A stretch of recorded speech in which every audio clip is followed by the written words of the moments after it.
안녕하십니까. 부동산 세법 강의를 담당하고 있는 정마일입니다. 자, 오늘은 이제 3주째 강의인데, 우리 1주째는 조세 총론에 대해서 배웠고요. 오늘은 이제 취득세부터 공부를 하도록 하겠습니다. 자, 우리 교재 76회에 보면, 취득세라는 파트가 나오는데, 일단은 이제 오늘부터 강론 들어갈 건데요.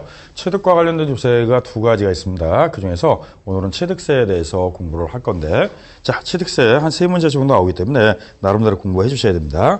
자, 취득세 특성을 보면 이렇게 나왔네요.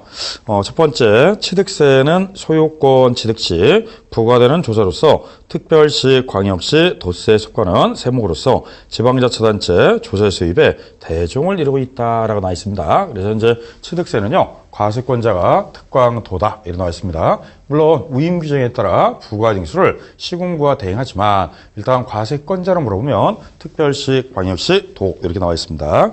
자, 두 번째, 취득세는 부동산, 차량 등의 소유권이 이동하는 유통 과정에서 담세력에 노출되는 취득자에게 과세하는 것으로 경제적인 측면에서는 유통세에 속한다 이렇게 나와 있죠. 자, 우리가 이 유통과세라고 해서 취득세는 일명 거래세입니다. 우리가 거래하는 과정에서 어떠한 담세력, 능력을 보고 과세하는 세금이기 때문에 유통과세 이렇게 표현하고요.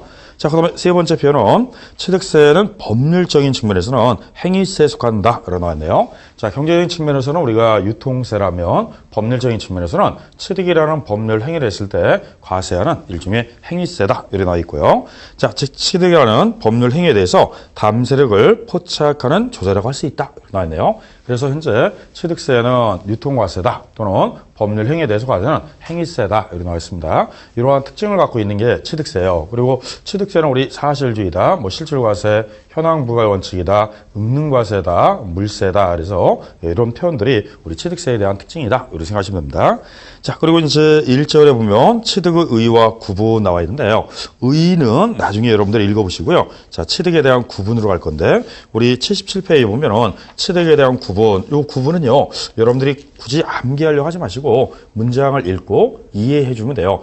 취득에 대한 구분 개념을 정확하게 이해해 주시면 뭐 의의는 자동적으로 이해할 수 있습니다. 자, 그러면 취득에 대한 구분이 나와 있는데 한번 여기 같이 볼까요? 자, 우리 취득이라는 법률 해결을 하면 좀 아까 우리 취득세를 과세하는데 취득세는 일종의 취득이라는 법률 행위를 했을 때 과세하는 세금입니다. 그러면 취득에는 크게 두 가지로 나눌 건데 하나는 사실상 취득이라는 게 있어요. 말 그대로 뭔가 여러분들이 실질적으로 뭔가 물건을 샀을 때 그런 행위를 했을 때 과세하는 사실상 취득이라는 게 있고요. 자, 또 하나는 취득은 아니지만 뭔가 변화를 줘서 가치가 증가하면 취득으로 의제합니다. 이 의제를 간주 취득이다 이렇게 표현합니다. 그럼 우리 사실상 취득뿐만 아니라 의제 취득도 취득이기 때문에 지방세법은 취득이라는 정의가 조금 광범위해요. 보통 여러분들이 민법에서 말하는 취득 그러면 요 사실상 취득을 말하지만 세법은 취득으로 의제하는 의제 취득도 취득으로 간주하겠다. 간주한다는 거는 보겠다 이 뜻입니다. 그래서 취득세를 과세한다 이렇게 나와 있는데요. 자, 우리 취득에는요, 등기 의무, 허가 의무 관계없이 사실주의가에서 과세이기 때문에 실질과세 원칙을 쓰고 있다 이렇게 나와 있습니다. 뭐 실질과세다 또는 사실주의다 이렇게 표현하고 있습니다. 자, 그럼 앞으로 여러분들이 취득한 물건이 반드시 여러분들이 등기해야지만 과세하는 게 아니라 등기 의무, 허가 의무 관계없이 사실상 현황에 따라 부과하는 실질과세 원칙을 쓰고 있습니다. 우리 조세부과의 원칙에 보면 실질과세 원칙인데 명의나 형식이 아니라 실질에 따라 과세한다 이렇게 나와 있습니다. 그러면 내용물이 실질에 따라서 과세하기 때문에 등기 의무, 허가 의무 따지지 않는다 이렇게 나와 있습니다. 자, 다시 사실상 취득에는요, 두 가지로 나눌 건데 우리 처음 취득하는 거를 무슨 취득이라고 할까요? 그렇죠. 원시 취득이라고 합니다. 원시 취득은 처음 만들어서 취득한다 이렇게 생각하면 돼요. 자, 그런데 기존에 있는 거를 우리가 넘겨받아 취득하는 거를 일명 무슨 취득이다? 승계 취득이라고 합니다. 처음 만들어 취득하는 거를 원시라고 한다면 기존에 넘겨받는 거를 승계 취득이다 이렇게 표현하고요. 자, 승계할 때는 내가 상대방한테 대가를 지불하고 취득하면 유상 취득이 되고 대가 없이 무상으로 받으면 무상 취득이다 이렇게 나와 있습니다. 취득은요, 유상과 무상을 불문한 일체가 다 취득이기 때문에 유상만 취득이고 무상은 취득이 아니다 이러면 안 돼요. 유무상을 부하고 일체가 취득이다 이렇게 나와 있습니다.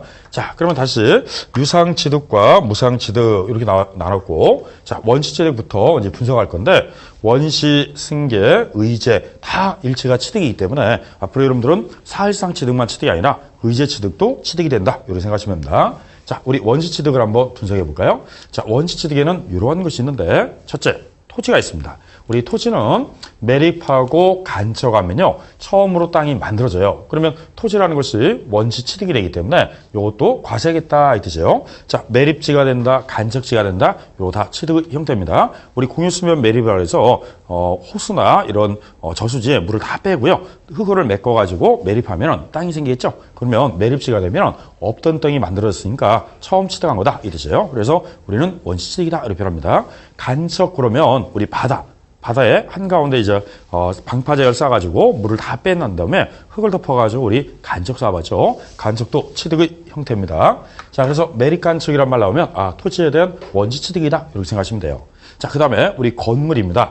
건축물 그러면 건축이라고 하는데 건축에는 신축과 재축을 말합니다. 자, 이 두 가지는 우선 취득 중에서 원시 취득이다 이렇게 생각하면 돼요. 그래서 처음으로 건물을 만드는 거를 우리 신축한다 이런 말 쓰고요. 천재지변 나와서 건물이 기존에 있는 걸 붕괴된 걸 동일 규모로 다시 짓는 걸 재축한다 이런 말 씁니다. 신축과 재축을 하면은 건물에 대해서 처음 만들었으니까 원시 취득이다 이렇게 나와 있죠. 자, 우리 토지 건축물 한마디로 정의하면 뭐라고 할까요?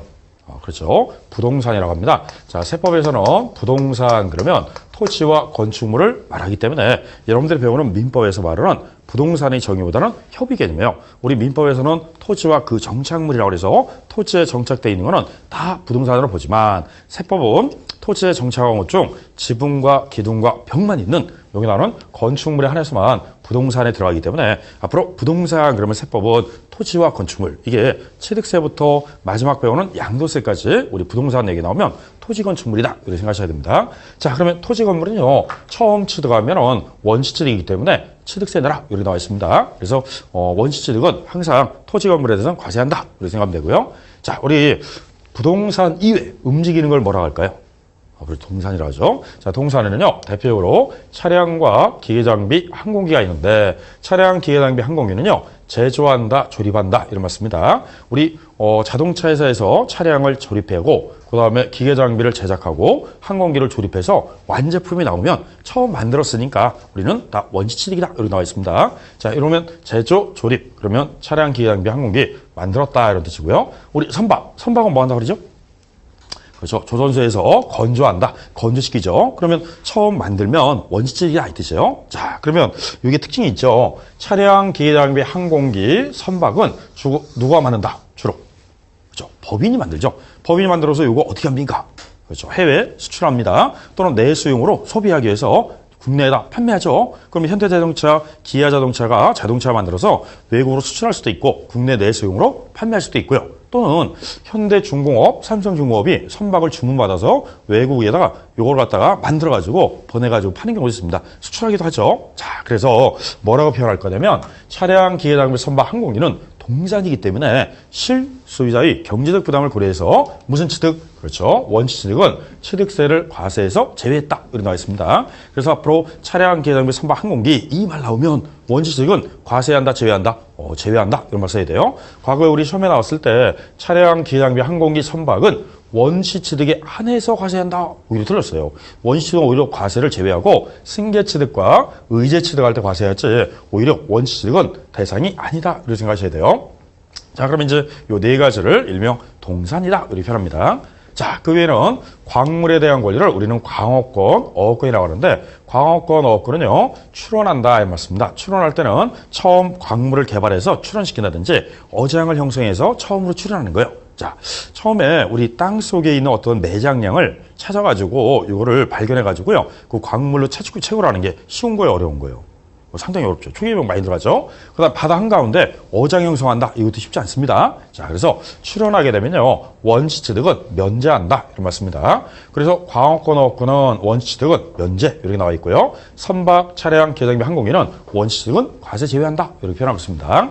자, 그 다음에 우리 민법 배울 때 여러분들이 민법상 시효취득이라는 게 있습니다. 자, 다른 사람 부동산을 무단 점유했다가 평원 공연하게 20년 또는 뭐 등기한 상태에서 10년 이후에 취득으로 인정받는 민법상 시효취득도 취득으로 간주해서 과세하겠다 이 뜻이에요. 자, 그러면 이와 같은 게 우리 취득의 구분상 무슨 취득이다? 그렇죠? 원시 취득이라고 합니다. 그럼 원시 취득이 되면 원시 취득도 취득의 형태이기 때문에 과세하겠다 이런 뜻이에요. 자, 그러면 이제 원시 취득에 나와 있는 요 내용 중에서 항상 주의할 건 요겁니다. 차량